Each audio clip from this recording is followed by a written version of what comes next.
안녕하세요. 만남의 가치 읽기 전문가 편 베셀반 데어콜크의 몸은 기억한다. 오늘은 네 번째 시간입니다. 66페이지고요. 고통의 이해 챕터를 읽어 나가도록 하겠습니다. 연구병동에서 1년을 보내고 나서 의대 공부를 마치고 의사 면허를 취득한 후에 나는 다시 매사추세츠 정신건강센터로 돌아와서 정신과 전문의 교육을 받았다. 워낙 훌륭한 교육 프로그램이라 꼭 참여하고 싶었기 때문이다.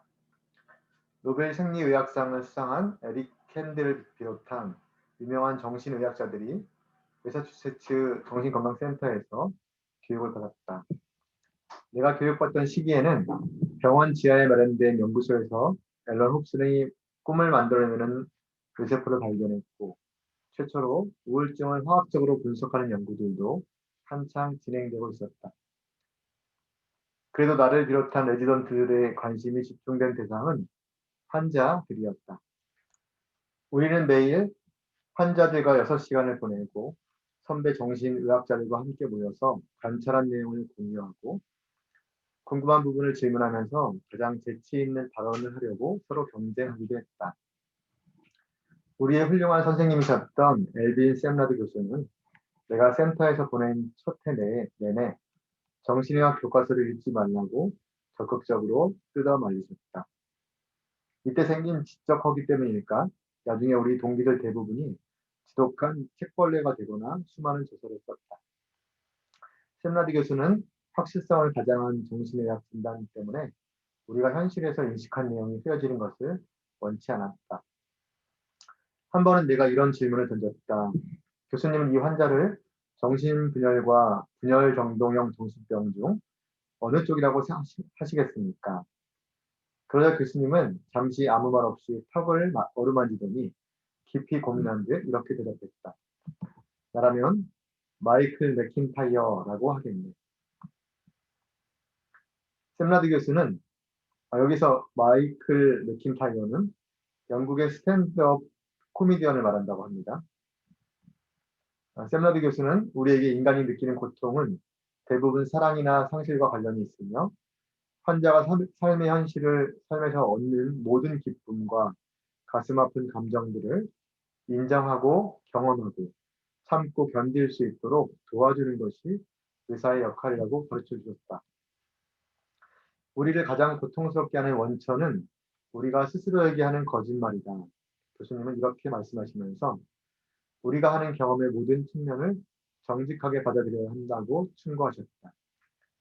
또 사람은 자신이 알고 있는 것을 알지 못하고 자신이 느끼는 것을 느끼지 못하면 결코 나아질 수 없다는 말씀도 하셨다. 그토록 저명하고 나이 지긋한 하버드대학교 교수가 우리에게 밤에 잠자리에 들 때면 아내의 엉덩이가 몸에 닿는 것을 느낄 때 편안함을 느낀다고 고백하는 걸 듣고 아주 놀랐던 기억이 난다. 단순한 인간의 욕구를 그렇게 직접 드러내는 것을 들으면서 우리는 그와 같은 욕구가 삶에서 얼마나 기본적인 요소인지 깨달았다.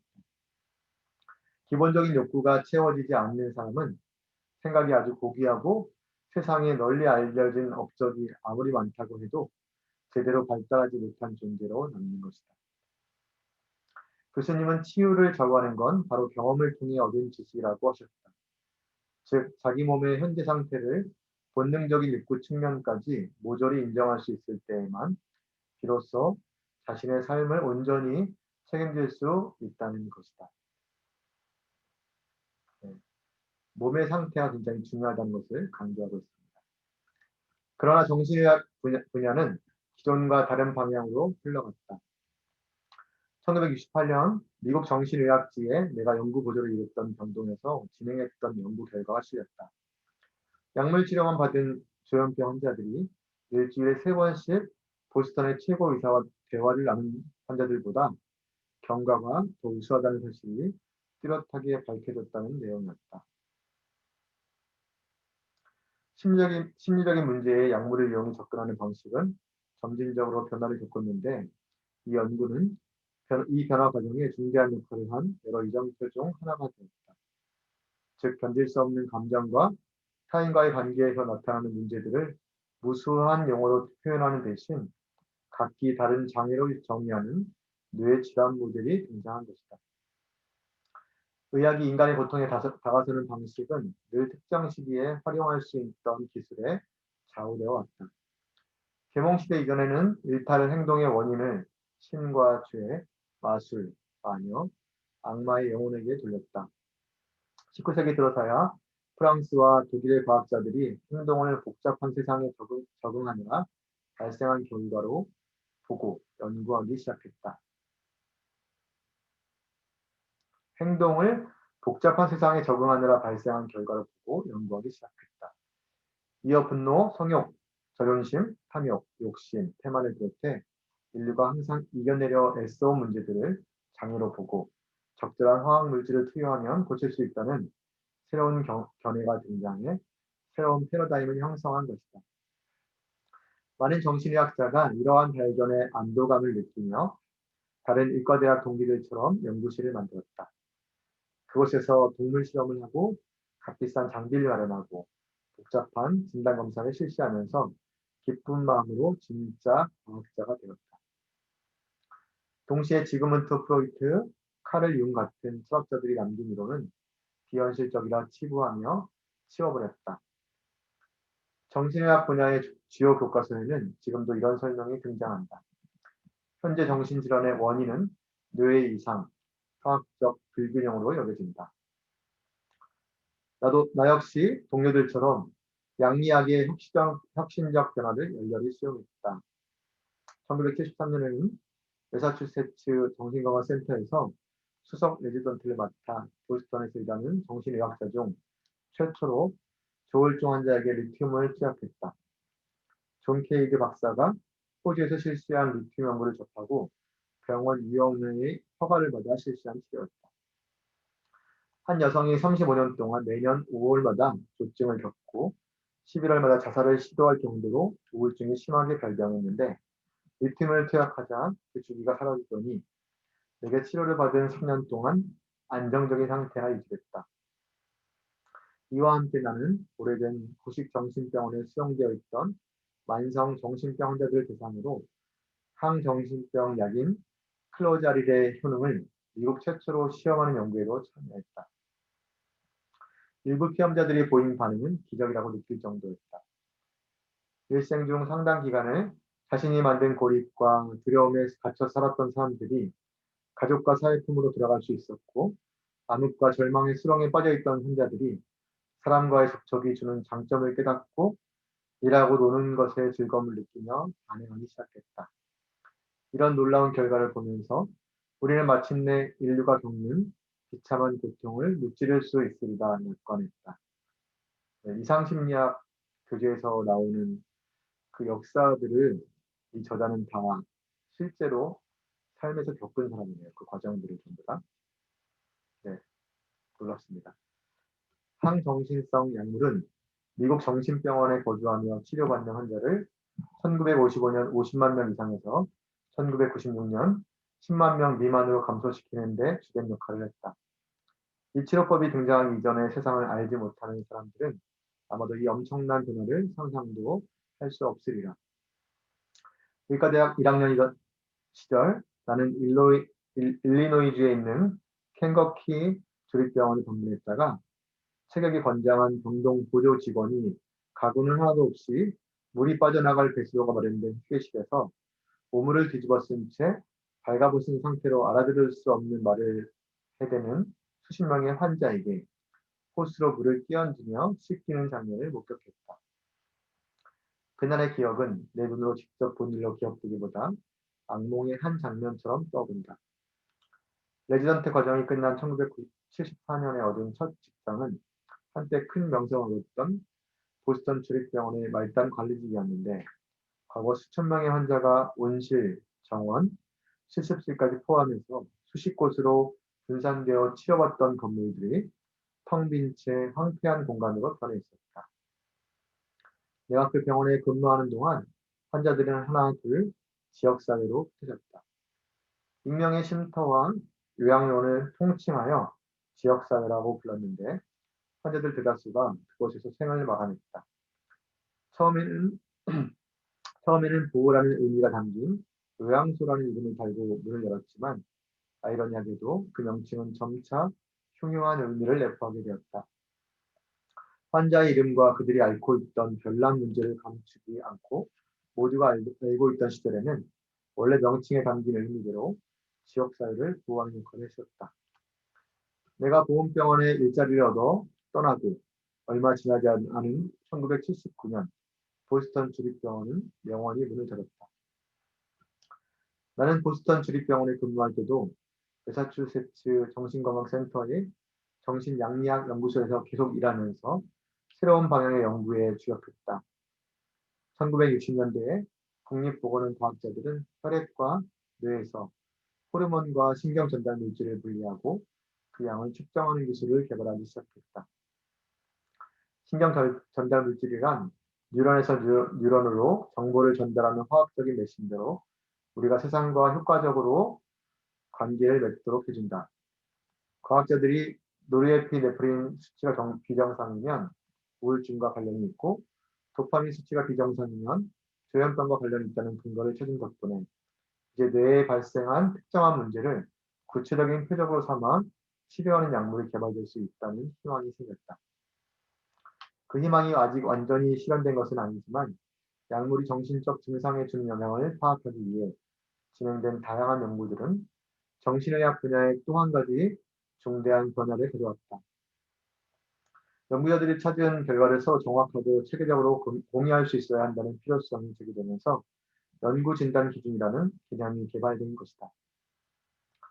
나는 별로 중요하지 않은 연구 보조로 이 기준의 개발에 참여했다.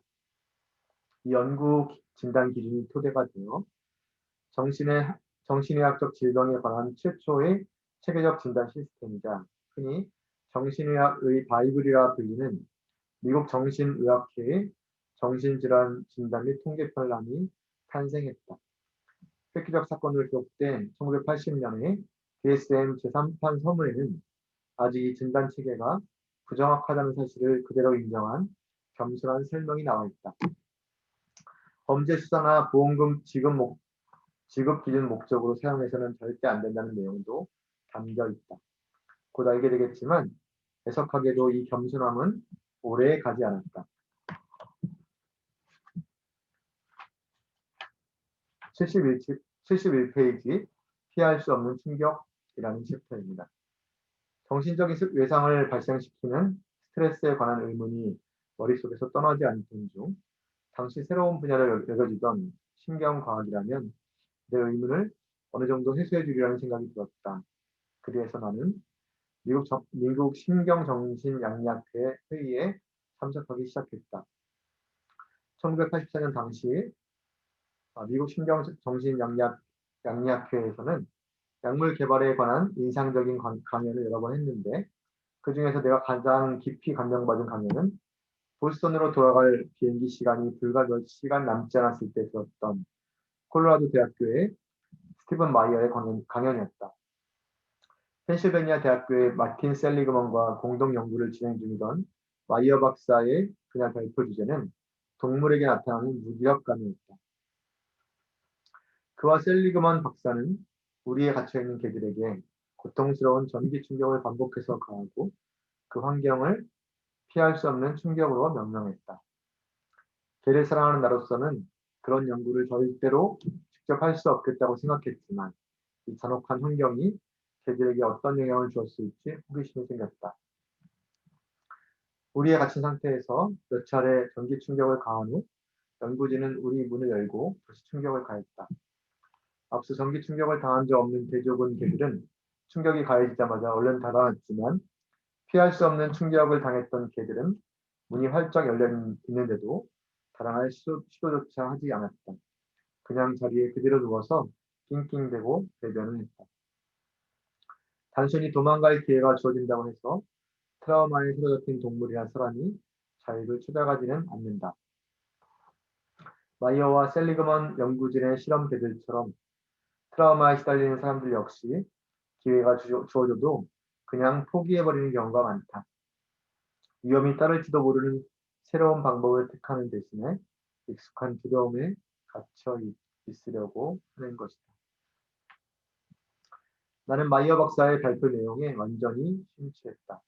이 불쌍한 개들에게 연구진이 행한 일은 내가 만난 사람들, 즉 정신적 외상을 입은 환자들이 당한 일과 정확히 일치했다.